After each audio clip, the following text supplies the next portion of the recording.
नमस्कार दोस्तों, astro talks with Anuj Bhalla में आपका बहुत बहुत स्वागत है। आशा करता हूँ कि आप बहुत स्वस्थ हैं। एंड आज का विषय जो है, आज का जो टॉपिक है वो है अबाउट स्कॉर्पियो असेंडेंट, यानी कि वृश्चिक लगन लोगों के बारे में आज हम लोग कुछ उनके कुछ महत्वपूर्ण बात करने जा रहे हैं। सबसे पहली बात तो मैं आपको बताना चाहूँगा कि उन लोगों को कि जिन लोगों को अपना लगन आइडेंटिफाई नहीं करना आता है, अगर आप इसको देख सकते हैं स्क्रीन पे कि आपका जो फर्स्ट हाउस है, तो जब आपका जन्म होता है तो उस टाइम पे जो भी ईस्टर्न होराइजन में जो भी राशि राइज कर रही होती है, तो वही आपके फर्स्ट हाउस में आती है एंड वही आपका असेंडेंट बनता है। उसी के गुण आप में होते हैं एंड उसके आधार पे ही आपके पूरे 12 भाव, आपकी कुंडली में जो 12 हाउस है उसमें सारी राशियाँ बैठती है। तो ये आपका फर्स्ट हाउस जो डिनोट करता है एंड यहाँ पे जो भी नंबर लिखा होता है वो आपकी राशि को डिनोट करता है। सपोज करिए यहाँ पे 1 नंबर लिखा हुआ है तो you are an Aries sign, 2 लिखा है तो Taurus and simultaneously it goes on. तो जो भी स्कॉर्पियो लगन यानी कि स्कॉर्पियो असेंडेंट वाले लोग हैं, इनके फर्स्ट हाउस में 8 नंबर लिखा होगा, क्योंकि जो स्कॉर्पियो राशि है वो हमारे ज़ोडिएक की 8वीं नंबर की राशि है। तो जिनका फर्स्ट हाउस में 8 लिखा होगा उनका स्कॉर्पियो लगन होगा। तो अगर आप देखें, स्कॉर्पियो जो है बेसिकली वो एक वाटरी साइन है and it's a fix sign. And इसका अगर आप एक सिंबल देखें तो ये एक स्कॉर्पियन से डिनोटेड है, यानी कि बिच्छू। एंड अगर आप नेचुरल ज़ोडिएक के हिसाब से देखें तो 8th हाउस के कैरेक्टरिस्टिक्स इन लोगों में भरे होते हैं। जैसे कि कोई भी एक स्कॉर्पियन होगा वो बहुत ही ज़्यादा इंटेंस होता है, वो बहुत ही ज़्यादा सीक्रेटिव होता है, वो ज़्यादा अपने बारे में बताना नहीं चाहता है, ऐसा यूजुअली देखने को मिलता है। परंतु वो लोगों के बारे में ज़रूर जान लेते हैं and they are very secretive. ज़्यादातर अपने में रहना ये लोग एक प्रेफर करते हैं। And since this sign is ruled by Mars इस साइन को रूल करता है, तो एक अग्रेशन की भावना तो होती है, परंतु ये एक जल तत्व की राशि है, यानी it's a watery sign, so they will not attack you first. अगर आप इनको कभी डिस्टर्ब करें या इनकी प्राइवेसी को इन्वेड करें, जैसे एक बिच्छू होता है, अगर आप उसको कुछ ना बोले तो वो कुछ नहीं करेगा, परंतु आप उनको जाके इरिटेट करेंगे, तंग करेंगे, छेड़ेंगे तो वो आपको पीछे से एक डंक मारेगा अपने टेल से। तो ऐसे लोग काफ़ी रिवेंजफुल हो सकते हैं अगर आप इनको तंग करें या इनको परेशान करें या आपने किसी तरह की इनको पीड़ा दी हो, तो they can be quite revengeful in terms of that. And ये लोग, इन लोगों में सेवा भाव बहुत होता है, क्योंकि एक जल तत्व की राशि है, वाटरी साइन है, तो इमोशनल होते हैं एंड सेवा भाव तो इनमें कूट कूट के भरा होता है। बहुत ही इनमें एक टेंडेंसी होती है कि ये लोग अपना चीज़ें दे सकते हैं, अपना हक दे सकते हैं एंड एक सेवा भाव की इनमें बहुत ज़्यादा कूट कूट के भरी होती है। नॉलेज के बहुत ही ज़्यादा अग्रसर होते हैं, नॉलेज जिनको चाहिए होती है, they want to attain as much knowledge as they can. And since 8th house जो है वो एक अपने में एक रिसर्च का भी एक भाव है, तो ऐसे लोगों का बहुत ही ज़्यादा रिसर्चिंग माइंड होता है। ये लोग किसी इन्वेस्टिगेटिव एजेंसी या कोई खुफिया एजेंसीज में काम कर सकते हैं। They have the ability, they have the mind for it and they can go into research field of any sorts. ये लोग एस्ट्रोलॉजी में भी अच्छा कर सकते हैं, ऑकल्ट साइंसेस में देखा जाता है कि इन लोगों की रुचि होती है। एंड अकेले रहना ये लोग पसंद करते हैं, स्टेबिलिटी इनको बहुत ज़्यादा अच्छी लगती है एंड इनको लाइफ में बहुत ज़्यादा ऑब्स्टिकल्स भी फेस करने पड़ते हैं कभी कभी, बिकॉज 8th हाउस जो है ऑब्स्टिकल्स का भी होता है, जो उतार चढ़ाव आपके लाइफ में होते हैं, तो इनको they have to face this a lot. But इन लोगों को इनसे कोप करना आ जाते हैं and they are always daring for some challenge in life, usually ऐसा देखने को मिलता है। And they like to keep amongst themselves, usually यूजुअली देखने को मिलता है। एंड ज़्यादातर देखा जाता है कि जो स्कॉर्पियो लगन वाले लोग होते हैं, दे आर क्वाइट एक्सट्रीमिस्ट, इनके डिसीजन बहुत ज़्यादा एक्सट्रीम होते हैं, इन बिटवीन के चीज़ें इनको पसंद नहीं है। तो अगर तो इनको शुरुआत से ही, बर्थ के टाइम से ही ठीक गाइडेंस मिले, तो they can turn out to be quite good, एक सेंट के जैसे ये लोग अच्छे हो सकते हैं। परंतु अगर इनकी शुरुआत से ही अपब्रिंगिंग अच्छी नहीं हो, गलत वैल्यूज़ के साथ ये हो, तो बोलना नहीं चाहिए, but they can be terrorist, ये लोग मर्डरर होते हैं, टेररिस्ट होते हैं, they can be some any sort of criminal, they can be, usually ऐसा देखते हैं हम। तो अब हम स्कॉर्पियो लगन के पूरे 12 भाव का विश्लेषण करते हैं और जानते हैं कि इनको 12 भाव में कौन सी राशियाँ मिलती है। तो अगर अब हम इनका सेकेंड हाउस देखें स्कॉर्पियो लगन वाले लोगों का, जो इनकी वाणी को दर्शाता है, इनके बैंक बैलेंस, इनके कुटुंब को दर्शाता है, तो यहाँ पे आ जाती है धनु राशि, यानी कि सैजिटेरियस साइन यहाँ पे आ जाता है। एंड सैजिटेरियस साइन के यहाँ पे आने से देखा जाता है कि they are very lucky in terms of wealth.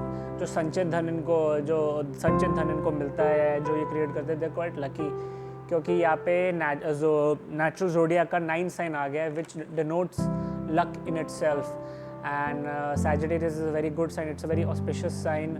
तो इनकी अपब्रिंगिंग बहुत अच्छे वैल्यूज़ के साथ, अच्छे फिलोसफिकल पेरेंट्स होते हैं, इनके धार्मिक होते हैं, एंड इन पे बहुत ही अच्छी वैल्यूज़ इंस्टिल करते हैं, यूजुअली ऐसा देखने को मिलता है। एंड इंटेलेक्चुअल होते हैं इनके पेरेंट्स, इनका जो एक इन्वायरमेंट होता है वो बहुत ही इंटेलेक्चुअल होता है यूजुअली। जो इनका थर्ड हाउस होता है, अब हम इनके थर्ड हाउस को देखते हैं, यहाँ पे आ जाती है शनि की राशि, एक कैप्रिकॉर्न साइन यहाँ पे आ जाता है, यानी कि मकर राशि, which is ruled by Saturn. And since Saturn is ruling this sign, so they have a very structured relationship with their siblings, their way of communication with their siblings, it's in a very structured and मतलब एक structured way में करते हैं, एक तौर तरीके से करते हैं। बट सिंस शनि की राशि है तो कभी कभी थोड़े बहुत ऑब्स्टिकल्स आ सकते हैं विद देयर सिबलिंग्स। एंड जो इनका फोर्थ हाउस है वो अगेन शनि रूल करता है, सैटर्न रूल करता है, विच यहाँ पे आती है एक्वेरियस साइन, यानी कि कुंभ राशि यहाँ पे आती है। तो यूजुअली देखने को मिलता है कि इनका बहुत ही फ्रेंडली एक बिहेवियर हो सकता है टुवर्ड्स देयर मदर। इनका जो होम एनवायरनमेंट है बहुत ही फ्रेंडली होता है, क्योंकि कुंभ राशि एक बहुत ही फ्रेंडली राशि है। Since Saturn is ruling it, so ऐसा हो सकता है कि इनकी अपब्रिंगिंग थोड़ी सी स्ट्रक्चर्ड और एक बहुत ही डिसिप्लिन वे में हो, क्योंकि शनि जो है वो डिसिप्लिन का भी एक प्रतीक, एक कारक है। तो इनकी अपब्रिंगिंग बहुत ही ऐसा इनको एक होम एनवायरनमेंट मिलता है जहाँ पे ये लोग बहुत ही डिसिप्लिन वे में इनकी अपब्रिंगिंग होती है। जो इनका फिफ्थ हाउस है, यहाँ पे हम देखते हैं, यहाँ पे आती है गुरु की राशि, यानी कि जुपिटर यहाँ पे इस साइन को रूल करता है। यहाँ पे आती है पाइसेस साइन, यहाँ पे आता है। तो अगर आप देखिए जो जुपिटर है इनके 2 हाउसेस को रूल कर रहा है। एक तो सेकंड हाउस, जैसे मैंने आपको बताया था, वहाँ पे थी धनुराशि, एंड यहाँ पे फिफ्थ हाउस में है पाइसेस साइन, यहाँ पे आता है। And since second house is your speech and fifth house is your mind, तो ये लोग बहुत ही ढंग की एक सेंस वाली बात करते हैं। इनके बातों से इनके माइंड की इंटेलिजेंस झलकती है।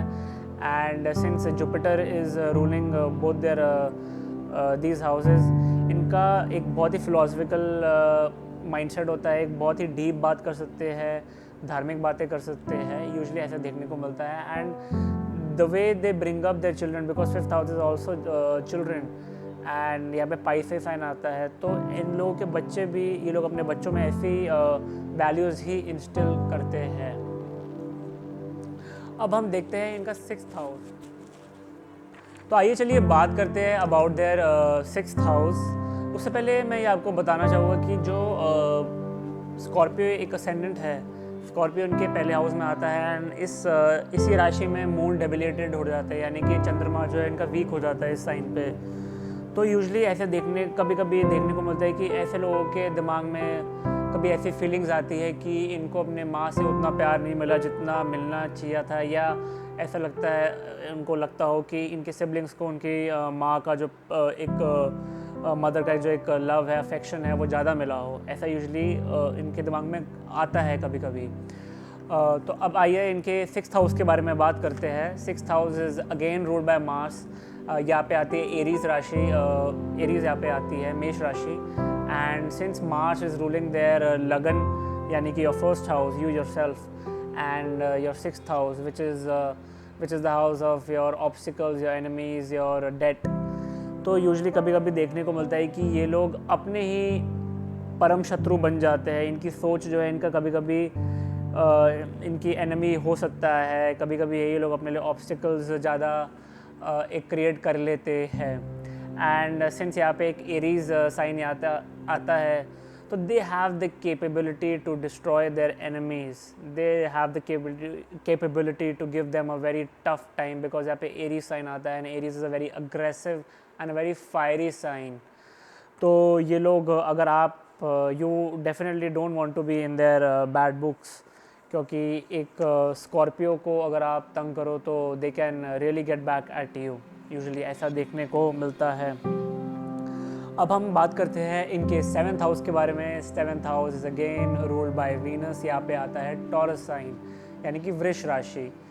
तो इनका स्पाउस जो है वो बहुत ही ब्यूटीफुल होता है, आकर्षित होता है, because Venus is ruling the house and Mars and Venus का कॉम्बिनेशन है, you yourself are Mars.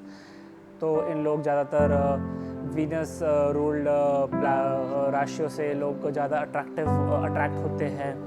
And इनके स्पाउस जो है काफ़ी ब्यूटीफुल हो सकते हैं एंड थोड़े मनी माइंडेड हो सकते हैं। They might have a tendency to cumulate और होल्ड वेल्थ एंड काफ़ी स्टेबल लाइफ पार्टनर्स होते हैं, क्योंकि जो टॉरस साइन है वो एक फिक्स्ड राशि होती है। तो यूजुअली ऐसा देखने को मिलता है फॉर द स्पाउस। अब बात करते हैं about their 8th house. 8th house में आती है इनकी मर्क्यूरी द्वारा रूल्ड जेमिनी साइन यहाँ पे आता है, यानी कि मिथुन राशि। तो जेमिनी साइन के यहाँ पे आने से ये ज़रूर देखा गया है कि इनका जो कम्युनिकेशन है विद देयर इन-लॉज बहुत अच्छा होता है, क्योंकि जेमिनी कम्युनिकेटिव साइन है। And since mercury is ruling the 2 houses, one is the 8th house and another is 11th house. 11th house जो है वो आपके लाभ को दिखाता है, वो आपके इनकम को दिखाता है, आपके फ्रेंड सर्कल को दिखाता है। तो यूजुअली देखा गया है कि जब भी इनके लाइफ में कोई अप्स एंड डाउन्स आते हैं, तो उसका जो एंड परिणाम होता है वो उससे लाभ लेके ही निकलते हैं। इनको कुछ ना कुछ लाभ ही यूजुअली होता है उन चीज़ों से। अब आते हैं इनके 9th हाउस के बारे में। 9th house is ruled bye again यहाँ पे आती है चंद्रमा की राशि। यहाँ पे कैंसर साइन आता है, यानी कि कर्क राशि। एंड कर्क राशि जहाँ पे भी आती है वहाँ इंसान को सबसे ज़्यादा पीस ऑफ माइंड मिलता है, वहाँ पे सबसे ज़्यादा अप्स एंड डाउन्स भी देखने को मिलते हैं, क्योंकि मून इस साइन को रूल करता है। So they can be quite emotionally attached to their father and ये लोग धर्म और स्पिरिचुअलिटी को बहुत अग्रेसिवली मानते हैं। बहुत ही ज़्यादा इमोशनल फीलिंग उनको उस चीज़ से अच्छा कनेक्ट फील होता है। उनका पीस ऑफ माइंड उससे उनको मिलता है धर्म यात्राओं में जाने से, with their bonding with their father, usually ऐसे देखने को मिलता है। अब इनके 10th हाउस के बारे में बात करते हैं। Now 10th house is the house of profession, आपका कर्म स्थान है। It's the house of your name and fame. And यहाँ पे आती है सूर्य की राशि लियो साइन। एंड लियो साइन यहाँ पे आने से ये लोग चाहते हैं कि ये लोग लाइफ में ये लोग बहुत ज़्यादा एम्बिशियस हो जाते हैं। They want that they should be the boss amongst boss. ये लोग चाहते हैं कि इनका बहुत नाम हो जहाँ पे भी ये काम करते हैं, इनको बहुत ज़्यादा यश और कीर्ति यानी कि नेम एंड फेम मिले, क्योंकि लियो साइन यहाँ पे आ जाते हैं। Leo in itself it's a sign of ego, it's a sign of pride, and sun, which is the king of amongst all planets, is ruling this house. तो ये लोग चाहते हैं कि ये लोग लाइफ में बहुत ही अच्छे ओहदे में पहुँचे। अब 11th हाउस के बारे में बताते हैं। जैसे कि मैंने आपको बताया था कि Mercury is ruling this sign, ruling this house, and यहाँ पे आ जाती है वर्गो राशि, यानी कि कन्या राशि यहाँ पे आती है। कन्या राशि के यहाँ पे आने से ये लोग बहुत ही कैलकुलेटिव हो जाते हैं अमंग्स देयर फ्रेंड्स। चाहते हैं कि ये उन लोगों से दोस्ती करे जिससे इनको लाभ मिल सके। And their friends can also be quite intellectual people, because since Mercury is ruling this sign, Mercury is a sign, it's a planet of intellect, it's a planet of intelligence. तो usually जो इनके friends होते हैं वो काफ़ी intellectual होते हैं, काफ़ी intelligent होते हैं, and ये लोग चाहते हैं कि ये लोग उनसे कुछ ना कुछ लाभ ही लेकर जाए। तो अब बात करते हैं about their 12th house. 12th house में आ जाती है अगेन वीनस का साइन यहाँ पे आ जाता है, यहाँ पे आ जाती है लिब्रा साइन। तो लिब्रा साइन यहाँ पे आने से यूजुअली देखा जाता है कि वीनस जो है इनके 2 हाउसेस को रूल कर रहा है, एक तो 7th हाउस एंड एक 12th हाउस। तो 12th house is our house of loss, and कभी कभी देखा जाता है कि इनको शादी या इनके अफेयर से थोड़ा थोड़ा लॉस मिलता है, या इनको थोड़ा द वे दे वांट कि the things should work out for them ऐसा यूजुअली नहीं मिलता है, and they feel quite disappointed, and उस चीज़ से उनको थोड़ी हानि होती है, यूजुअली ऐसे देखने को मिलता है। एंड तुला राशि वाले यानी लिब्रा राशि वालों पे ऐसे इनको ज़्यादातर नुकसान ही होता है, ये लोग उन पे ज़्यादातर खर्चा ही करते हैं, उनको उससे ज़्यादातर लाभ नहीं मिलता है, यूजुअली यू देखने को मिलता है। तो ये तो थी वृश्चिक लगन यानी स्कॉर्पियो असेंडेंट वाले लोगों के बारे में कुछ गूढ़ रहस्य। अगर आपको मेरी वीडियो अच्छी लगी हो तो प्लीज़ इसे लाइक करें, do subscribe to my channel astro talks with Anuj Bhalla, and please subscribe करें एंड बेल आइकन को क्लिक करें so that you can get hold of all the new videos which will be coming in future. Until next time, thank you.